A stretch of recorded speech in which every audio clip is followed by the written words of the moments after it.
Hello everyone, good morning. কেমন আছো সবাই? আশা করছি সবাই অনেক ভালো আছো, সুস্থ আছো। এই তো আজকে সকাল থেকে একটা নতুন ভ্লগ স্টার্ট করলাম।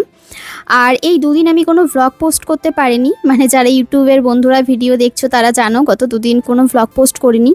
আসলে একদিন তো কাজে চাপে ভিডিও করতে পারিনি, প্রথম যেদিন বন্ধ গেল তারপরের দিন না আমাদের এখানে প্রায় 2টো থেকে মানে এত পরিমাণে ঝড় বৃষ্টি, সেটা তোমরা প্রত্যেকেই জানো।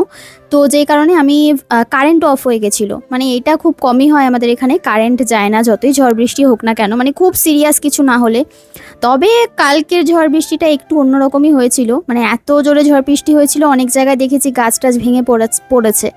আর ঘরের মধ্যে ছিলাম না, মনে হচ্ছিল ঘর বাড়ি কেঁপে যাবে, এত পরিমাণে বৃষ্টি। কারেন্ট ছিল না, সে দুপুর 2টোয় কারেন্ট গেছে, আর রাত 8টা 8:30টার সময় কারেন্ট এসেছে। তো আমার এত মন খারাপ হচ্ছিল, আমি ভাবছিলাম যে মা তাহলে কালকেই ব্লগটা দিতে পারতাম, আজকেও ছুটি হয়ে গেল, আগের দিনও ছুটি হয়ে গেল। তো এই সমস্ত চিন্তা করে মনটা খুব খারাপ ছিল। আর সত্যি কথা বলতে তোমাদের সাথে দেখা সাক্ষাৎ না হলে আমার নিজেরই ভালো লাগে না। একদিন মাঝে মাঝে ছুটি মানে ভিডিওর জন্য কামাই করি, 4-5 দিন পর পর বা 6 দিন 7 দিন পর পর, বা কোনো কাজের জন্য বা ভিডিওর জন্য যাই হোক না কেন, বা একটু ছুটি নেওয়ার জন্য সপ্তাহে একদিন ঠিক আছে, যেটা আমি প্রথম থেকেই এটা মানে নিজেকে একটু সময় দিই বা পরিবারকে বা অন্য কাজে। কিন্তু পরপর 2 দিন 3 দিন এই ব্যাপারটা আমার খুব খারাপ লাগে। কিন্তু কিছু করার নেই, ওই আর কি, যেটুকুনি তোমার কপালে আছে সেটুকুনি তুমি পাবে, তাই না? ওই দিনটা হয়তো আমার কপালে ছিল না, তাই আমার ভ্লগ তোমাদের অবধি পৌঁছায়নি। তো এই দুশ্চিন্তা দূর করে দিলাম। অনেকেই লিখছো কণিকাদি কেন ভ্লগ আসছে না, তো এটাই হচ্ছে ব্যাপার। যাই হোক, চলো এদিকে দেখো তড়িঘড়ি করে সমস্ত সংসারের কাজকর্ম এক এক করে সেরে নিচ্ছি, কারণ সংসারের কাজ তো করতেই হবে। আর এদিকে রান্নাবান্না রয়েছে, সমস্ত কিছু রয়েছে। তো হ্যাঁ, দুপুরে রান্নাটা মা আজকে করে নেবে। তো যে কারণে আমারও তো চাপ নেই। তো চাপ নেই বলতে মা যেদিন রান্না করে দুপুরে রান্না, আমি কিন্তু বসে থাকি না। যদি আমার কোনো ভিডিও শ্যুট থাকে, ভিডিও শ্যুট কমপ্লিট করি। আর যদি সেইগুলো না থাকে বা একটু চাপটা কম থাকে, ধরো রাত জেগে করে রাখলাম, তাহলে আমি মায়ের নিচে চলে আসি, মায়ের ঘরদোরগুলো যে এক্সট্রা কাজগুলো থাকে সেগুলো করে দিয়ে যাই। কারণ স্বাভাবিক, তুমি যদি রান্না করো তাহলে তোমার ঘরটা কেউ যদি একটু গুছিয়ে দেয় তাহলে দেখবে এসে আর সেই কাজটা করতে হয় না। তো হ্যাঁ, মায়ের তো বয়স হয়ে গেছে, মা আমাকে, আমি যদি রান্না করি মা আমাকে এই কাজগুলো করে দেওয়া সম্ভব নয়। হয়তো এবার বলবে যে তুমি যদি রান্না করো তাহলে তোমার শাশুড়ি মা কেন করে দেয় না, এটা কখনোই সম্ভব নয়, এটা হয় না। কারণ বাবা মার বয়স হয়ে গেলে তখন তারা যেইটুকুনি হেল্প করে সেটাই জানবে তোমার আশীর্বাদ, সেটাই জানবে অনেক। তো আমি মা যেটুকুনি আমাকে হেল্প করে, আমার শাশুড়ি মা, আমি সেটাই অনেক ভাবি। কারণ মা চেষ্টা করে, প্রচুর চেষ্টা করে। কারণ সত্যি কথা বলতে ওনারও তো শরীর খুব একটা ভালো না, চারিদিকের মানে শরীরে এত রোগ বাসা করেছে, উনিও আর হাঁটার ক্ষমতা নেই। তারপরেও মনের জোরে ছেলে অসুস্থ বলে আমাকে, আমি যেহেতু এদিকে সংসার চালাই, সংসারের কাজকর্মগুলো এক্সট্রা করি প্রচুর। তো ওই জন্য যতটুকুনি সম্ভব দুজনে মিলে চেষ্টা করি সব কিছুকে সামাল দেওয়া। তো এই হচ্ছে ব্যাপার। দেখো নিচে চলে এসেছি, মায়ের বিছানার চাদরটা চেঞ্জ করে দিলাম, নতুন একটা চাদর পেতে দিয়েছি।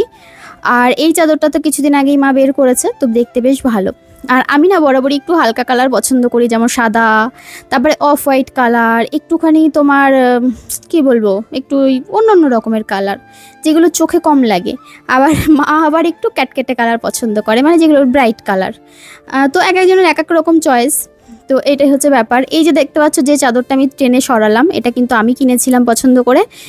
আমার কালার দেখে বুঝতেই পারছো যে এটা আমার চয়েস। তো তারপরে এটা আমি মাকে দিয়ে দিয়েছিলাম পরে, একদিন পাতার পরে। তো মাই এখন ইউজ করে। আর এই যে পিঙ্ক কালারের, যেটা সাদা পিঙ্কের ওপর, এটাও কিন্তু আমার কেনা, আমার চয়েস। তো আমার আর কি এইসব কালার খুব পছন্দ হয়, সাদার মধ্যে একটু হালকা গোলাপির মধ্যে, বা একটু হালকা সেই ছাই ছাই কালার, এই সমস্ত কালারগুলো আমার খুব পছন্দ। তো দেখো এই ঘরে চাদর চেঞ্জ করে একেবারে মুছে টুচে বেরিয়ে আসলাম। আর এই ঘরে এসে এই ঘরের এই ওপরে চাদরটা পাল্টে দিলাম। এই চাদরটা অনেক দিন আগেকার, কিন্তু তারপরেও বিছানায় পাতলে দেখতে খুব সুন্দর লাগে। কিছু কিছু জিনিস এরকম আছে দেখবে মানে অনেক পুরনো অনেক পুরনো, কিন্তু যত পাতবে তত মনে হয় যেন দেখতে ভালো লাগে, সুন্দর লাগে। তো এরকম ব্যাপার আর কি। আর এইদিকে দেখো সমস্ত কিছু এক এক করে ঝেড়ে পুছে নিচ্ছি। ঝেড়ে পুছে নিয়ে এবার ঘরদোরগুলো ভালো করে ঝাড় দেবো। আর আমাদের নিচের বিছানাটা কেউ থাকে না, কেউ সেভাবে ঘুমায়ও না। আর ঝাড়ুটাও পাচ্ছিলাম না বলে এটা দিয়ে আমাকে একবার ঝাড় দিয়ে নিতে হলো, কিছু করার নেই। তো যাই হোক, হয়তো অনেকে বলবে এটা করা উচিত হয়নি, আমি নিজেও পরে দেখে ভাবছি যে এটা আমি কেন করলাম। আসলে ঝাড়ু খুঁজে পাচ্ছিলাম না, তাড়াহুড়ো করতে গিয়ে এই মানে সর্বনাশা কাজটা করে ফেলেছি। আর এবার এই ঘরটাও ঝাড় দিয়ে নিলাম। ঝাড় দিয়ে এবার বাদবাকি সমস্ত ঘরদোরগুলো ঝাড় দিয়ে নেব, ঝাড় দিয়ে তারপরে মুছে নেব। তো দেখো আমার কিন্তু ঘর মোটামুটি সব মোছা হয়ে গেছে, আর এই কার্পেটটা বাইরে দেখলাম পড়ে আছে, তো এই কার্পেটটা এই ঘরের মধ্যে বিছিয়ে দিলাম। মানে ঘরটা পুরো একদম ক্লিন লাগছে, পুরো একদম সাজানো গোছানো লাগছে। জিনিস কিন্তু খুব বেশি নেই, অল্প, শুধু বিছানাটা একটু চেঞ্জ করে দিলাম, চাদরটা পাল্টে দিলাম, আর জিনিসপত্রগুলো জায়গায় রেখে একটা কার্পেট বিছিয়ে দিলাম, ব্যাস এইটুকুনি যথেষ্ট একটা ঘরের জন্য, তাই না? আগে তো কার্পেটও ছিল না, আগে বিছানার চাদর ওই সবসময় নতুন যে পাতবো সেই ব্যাপারও ছিল না, এখনও নেই। তাও একটু টান টান বিছানা, একটু ঘরটা সাজানো মানে মোছা, একটু পরিষ্কার নিট অ্যান্ড ক্লিন থাকবে, ব্যাস এইটুকুনির মধ্যেই মনে হয় কত সুন্দর লাগে ঘর বাড়ি। তো যাই হোক, দেখো এদিকের দুটো ঘর পরিষ্কার করে নিয়েছি, আর আমি কিন্তু কন্টিনিউ ঘামছি, মানে ঘেমেই চলেছি, তারপরে ওই কাজগুলো করছি, কারণ দোতলা গুছিয়ে এসেছি, একতলাটা গুছিয়ে দিতে পারলে আমার শান্তি। মা রান্না করে এসে একটু রেস্ট নিতে পারবে, আর আমিও ওই কাজগুলো করে তারপরে খাওয়া দাওয়া করে এডিটের কাজগুলো করতে পারবো। ওই চিন্তা থাকবে না, ঘরের কাজ আছে, এই কাজ আছে, সেই কাজ আছে, বিকেলে সন্ধ্যাবেলার আগে একবার ঝাড় দিয়ে নেবো, ব্যাস এইটুকুনি আমার কাজ আর কি থাকে। তারপরে বরের টুকটাক কাজ থাকে, সেগুলো তো থাকেই। আবার সন্ধ্যাবেলা ধরো রুটি করলে, মানে রাতের জন্য রুটি যদি কেউ খায় তাহলে রুটি করতে বা ভাত বসিয়ে দিলে হয়ে যায়। যদি তরকারি বেঁচে যায় রাতের জন্য তাহলে তো কোনো ব্যাপার নেই, আর যদি তরকারি না বাঁচে আবার রাতে রান্না থাকে তো ঠিক আছে, কিছু করার নেই, গৃহিণীদের তো করতেই হবে। আমাদের সংসারের দুবেলা কাজ, সংসার সামলানো, এগুলো কিছু মানে একটা লিস্টের মধ্যেই আর কি পড়ে, এগুলো করতেই হবে। আর এবার জলের বোতলগুলো ভরছি সব, আমাদের বোতলগুলো সব ভরে, মায়ের বোতলগুলো যতটুকুনি পারবো ভরে দিয়ে যাব। আর দেখো আমার গা মানে তত্তর করে ঘামছি, জানো তো, যাদের থাইরয়েড আছে আমি শুনেছি তারা অতিরিক্ত ঘামে, মানে আমি আগে এত ঘামতাম না, আমি এখন নিজে প্রমাণ পাই যে আমি এত পরিমাণে ঘামি বলে শেষ করতে পারবো না, এত পরিমাণে ঘামি। তারপরে আমি ভাত খাই, মানে এত কম ভাত খাই দুপুরবেলা, সকালে তো চা বিস্কুট খাই শুধু, আর দুপুরবেলা মানে একটা বাচ্চা যতটা ভাত খায়, ছোট বাচ্চা, আমি ঠিক ততটাই ভাত খাই। আর রাতে রুটি খাই বা মুড়ি খাই কটা, বা হয়তো যদি ভাতও খাই একদম অল্প। মানে আমি জানি না তারপরও একটা মানুষ কি করে হেলদি হয়ে যায়, কি করে মোটা হয়ে যায়, মানে একমাত্র এই থাইরয়েডের ওষুধ খেয়ে খেয়ে এই অবস্থা। মানে আমি নিজেকে নিজে দেখে মাঝে মাঝে চিনতে পারি না যে কী রোগাটা ছিলাম আর এখন আমি কি হয়ে যাচ্ছি। একটা সময় পর্যন্ত অবধি ঠিক ছিলাম, কিন্তু এখন নিজেকে নিয়ে চিন্তা হয় যে কাজ করতে গেলে কষ্ট হয়, ঘেমে যায়, নিঃশ্বাস নিতে পারি না, বুকে ব্যথা উঠে যায়, কত রকমের অশান্তি, মানে সারাদিন শুধু শরীর খারাপ আর শরীর খারাপ। এত শুনতে না ভালো লাগে না, জানো তো, মানে একটা অসুস্থ মানুষকে নিয়ে সংসার, তো সারাদিন তার এই ব্যথা সেখানে ব্যথা, মানে এই এত বছর ধরে। তারপরে নিজের প্রবলেমগুলো না সবসময় বলি না, তারপরে তো মা রয়েছে, মানে এই সবাই মিলে যদি শুরু করে দিই শরীর খারাপ তাহলে বাড়ি একটা না রুগীর বাড়িতে পরিণত হয়, মন মেজাজ দেখবে কারোরই তখন ভালো লাগে না। ওই জন্য নিজের আর খুব অসুস্থ না হলে নিজে স্বীকার করি না যে আমার শরীর খারাপ লাগছে, এই হচ্ছে ব্যাপার। যাই হোক, দেখো জলের বোতল সব ভরা হয়ে গেছে, আর এবার মায়ের কিছু জামাকাপড় ছিল দেখলাম এলোমেলোভাবে, তো সেগুলোকে এক জায়গায় জড়ো করলাম, এ ঘরে কিছুটা, সে ঘরে কিছুটা, বারান্দার তারের মধ্যে কিছুটা। তো যখন আমি আসি তো গুছিয়ে গাছিয়ে যতটুকুনি পারি করে দিয়ে যাই, মানে যেদিন সময় পাই। তো এগুলোকে দেখো সুন্দর করে গুছিয়ে দিলাম, এবার একটা জায়গায় জড়ো করে রাখবো, মা যখন সময় পাবে আলমারিতে বা যেখানে খুশি তুলে রাখবে, কারণ আমি টালমারিতে খুব একটা হাত দিই না, আমার পছন্দও না কারো পার্সোনাল জিনিসে হাত দেওয়ার, এই হচ্ছে ব্যাপার। মানে আমার জিনিসে কেউ হাত দিক সেটাও আমি পছন্দ করি না, আর কি আমি কারো জিনিসে ধরি বা সে হাত দিই না বলে সেটাও আমি পছন্দ করি না। আমি মনে করি সবারই একটা প্রাইভেসি দরকার, সবারই একটা মানে সিকিওর জায়গা থাকা দরকার। সে জামা কাপড় থাকুক, সোনাদানা থাকুক আর নাই থাকুক না কেন, তবুও সেটা তার জিনিস, তার প্রপার্টি, তার সম্পত্তি, আমি এটুকুনি মনে করি। হুট করে কারো বাড়ি গিয়ে কারো জিনিসে হাত দেওয়া যেমন উচিত না, আর বাড়ির মধ্যে থেকেও কারো জিনিসে হাত দেওয়া উচিত না। একটু অন্তত একবার, এটা একটা ফর্মালিটি বলতে পারো, একবার জিজ্ঞাসা করে নিয়ে তারপরে উচিত হাত দেওয়া, তাই না?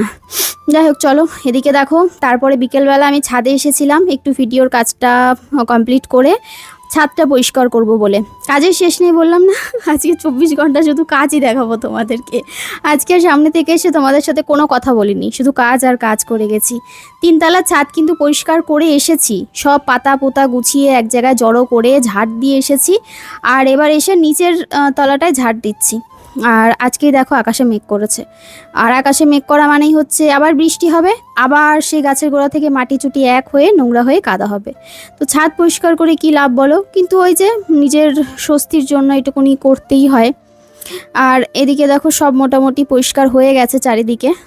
তোমাদেরকে চলো একবার সুন্দর করে দেখিয়ে দিই। আর পরিষ্কার করার পর যে এতটাই ভালো লাগে, মানে মন থেকে এতটাই স্যাটিসফ্যাকশান আসে তোমাদেরকে বলে শেষ করতে পারবো না। মানে ভীষণ আমি স্যাটিসফাইড হই এই যে ঘর গুছিয়ে, ছোট ছোট জিনিস গুছিয়ে কাজ করে। তো গুড ইভিনিং সবাইকে। এখন হচ্ছে সন্ধ্যা, শুভ সন্ধ্যা সবাইকে।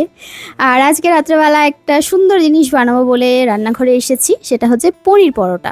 দুপুরে রান্নাবান্না কিছু তোমাদের সাথে শেয়ার করতে পারিনি, সাদামাটা রান্না হয়েছিল, ঝিঙের তরকারি আর মা একটা কিছু বাটা করেছিল, ওই যে ঘ্যাটকোল পাতা বাটা করেছিল, তো সেই দিয়ে খেয়েছিলাম, তাই আর দেখানো হয়নি, তাড়াহুড়ো করে নাকে মুখে খেয়েছি। আর এদিকে দেখো পনির পরোটা করব, তো ফোড়নে দিলাম।